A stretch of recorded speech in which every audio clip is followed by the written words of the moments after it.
Narito din ang aking mga kababayan mula sa Batangas na kasama ko din sa paghihintay araw-araw para sa pag-aproba ng Kongreso. Hindi po ito personalan. Pananaw ng iba sa atin dito din, si Secretary Recto ang pumirma na sa position paper tutol sa pagbaba ng VAT. Sinabi po ni Congressman Dagook na narinig din niya na si Secretary Recto ang humaharang sa pagbaba ng VAT. Tulad ng nabanggit ni Congressman Dagook, narinig din niya si Secretary Recto yon na humaharang para pababain ang VAT kung pwedeng lumabas sila at ipaliwanag nila sa sambayanang Pilipino.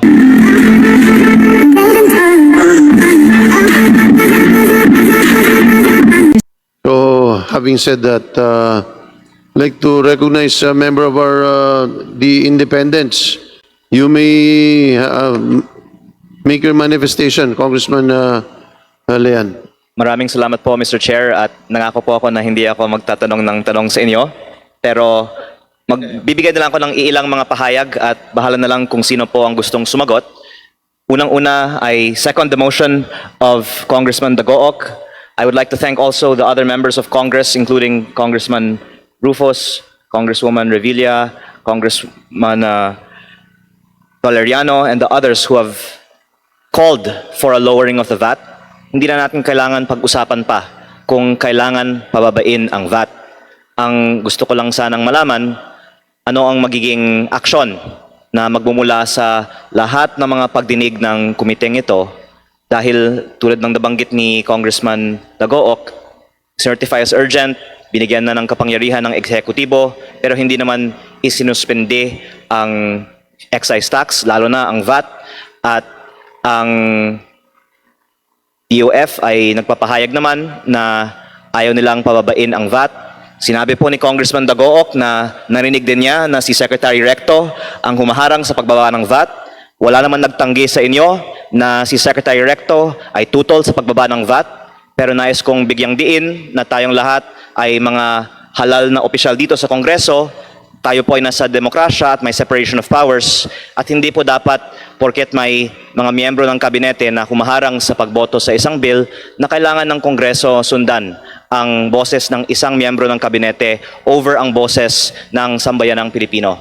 Narito din ang aking mga kababayan mula sa Batangas na kasama ko din sa paghihintay araw-araw para sa pag-aproba ng Kongreso ng pagbaba ng VAT.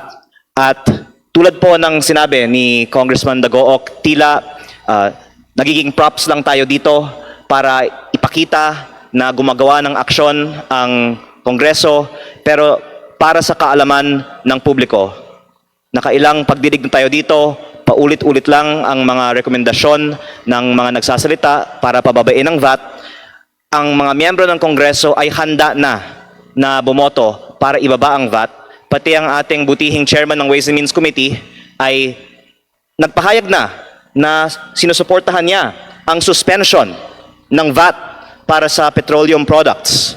Kaya gusto ko lang malaman kung sino man po ang pwedeng sumagot kung bakit hindi natin i-calendar na ang botohan para pababain ang VAT at kung meron man miyembro ng kabinete tulad ng nabanggit ni Congressman Dagook, narinig din niya, si Secretary Recto yon na humaharang para pababain ang VAT kung pwedeng lumabas sila at ipaliwanag nila sa sambayanang Pilipino bakit hindi natin pwedeng pagbigyan ang kahilingan, hindi lang ng mga nandito na kumakatawan para sa mga ordinaryong mamamayan, pero pati na rin ang boses ng mga kongresista na lahat sa mga nakausap ko ay sang-ayon sa pagbaba ng VAT.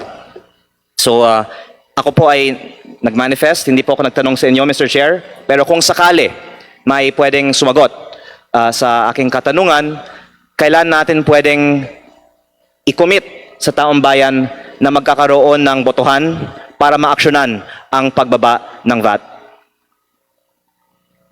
Maraming salamat sa manifestation. Sandali, tahimik po muna tayo. Tahimik po muna sa tamang panahon po. Maraming salamat at sumasang-ayon tayo sa mga mungkahi, hindi lang ni Kong Leandro, kundi na ating iba't ibang mga kasama dito na humanap talaga ng tamang solusyon na tingin natin akma at kinakailangan ng ating mga mamamayan. So, hindi rin tayo papayag na tayo ay maging palamuti dahil pinakita na ng Kongreso at pinakita ni Speaker Bogie D na tayo ay magdidesisyon base sa kung anong tingin natin kinakailangan ng mamamayan despite and whatever the executive or the judiciary might say, we make decisions based on the mandate that is given to us individually by our respective districts and by the sectors that we represent. So that is the assurance of everybody who is here. Everyone here is mature enough to make that decision. So maraming salamat sa obserbasyon po na yon. Mr. O Chair, pwede kung na po pwede kayo pong- pumalakpak. Mr. Chair, kami po ay pumapalakpak dahil akala namin ang ibig niyong sabihin magkakabotohan na at least by May 4 para sa pagbaba ng VAT. Hindi pwede magkabotohan ngayon kasi hindi naman tayo... Opo, sa May 4 po, This is a pagbalik sa briefing di ba? Kongreso. So, aantayin natin yung consolidation ng lahat po nito. So, tiyak po tayo na yan po ay prioridad pagdating sa atin. Pero tulad ng kahit anong bagay, sisiguraduhin natin na hindi katulad ng pagpasa ng excise tax, magiging malinaw, may basihan, pakikinggan natin ang iba't ibang sektor para maging tama ang ating desisyon dito at hindi natin pagsisisihan because whatever decision may make should never be short-term but should always be long-term for our Pero people. kung maaari ko palang linawin, Mr. Chair, hindi na tayo magiging hostage sa position paper o sa rekomendasyon ng ehekutibo. Kahit tutol ang kabinete sa pamumuno ni Secretary Recto, papaboran ng leadership ng House ang boto ng mayorya ng Kongreso na sumusuporta sa pagbaba ng VAT. Kaya maaasahan ng ating mga kababayan na pagbukas ng Kongreso muli sa May 4, pagbobotohan na natin ang pagbaba ng value-added tax. Tama po ba, Mr. Chair? Maraming salamat po. Hindi, pwede kayo pumalakpak. Sige po, opo, para i-express po natin ang ating sentimiento. Pero tulad po ng sabi natin is, sisiguraduhin natin na babalangkasin natin at pagdidesisyonan yan.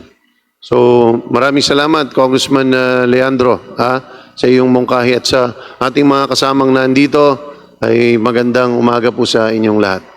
Panghuli, Salamat Mr. Chair, po. nais ko lang sabihin na ayoko naman po kasi na maghintay po kami ng ilang linggo na walang mangyayari. Kaya kung maaari natin malaman sino ang kailangan kumbinsihin para tiyakin na maaaprubahan ang pagbaba ng VAT by May 4, yan po ay makakatulong.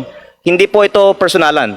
Ito po ay lahat para lang maaprubahan ang panukalang makakatulong sa maraming Pilipino. Kaya sa pananaw ng iba sa atin dito din, si Secretary Recto ang pumirma na sa position paper tutol sa pagbaba ng VAT. Sinabi ko po, ito po ay sinabi sa akin, hindi lang po ni Chair, pati po ibang mga senior members ng House, nagsabi sa akin ito, at ayoko na pong buksan itong lahat muli sa congressional hearing, pero nais ko lang linawin sa taong bayan na para tiyakin na aprubahan ng pagbaba ng VAT, dapat siguro dalhin natin ang ating mga panawagan sa mga tunay na nagdesisyon para sa pagbaba ng VAT at ito po ay sana magiging useful dahil sa mga susunod na mga araw doon sa mga tila nagdedesisyon para sa pagbaba ng VAT tayo manawagan na wag na nilang harangan at pagbigyan nila ang Kongreso na ibaba ang VAT. Salamat po, Mr. Chair. Maraming salamat. Makikiusap po tayo sa mga kasama natin. So, we are wrapping up on the DBCC. It is already 12:35. So, pakiusap po natin. Humingi na rin po kami ng dispensa dito sa ating second topic on transportation. Napaka-importante. Napakaraming gusto magtanong. At ito talaga yung buod at nandito yung mga ating mga representante ng ating mga manggagawa. Hindi lang isa, hindi lang dalawa, hindi lang tatlong mga representante na nais natin pakinggan. But in the meantime, tayo po muna ay mag-lunch break. Lahat po kayo ay inaanyayahan po namin na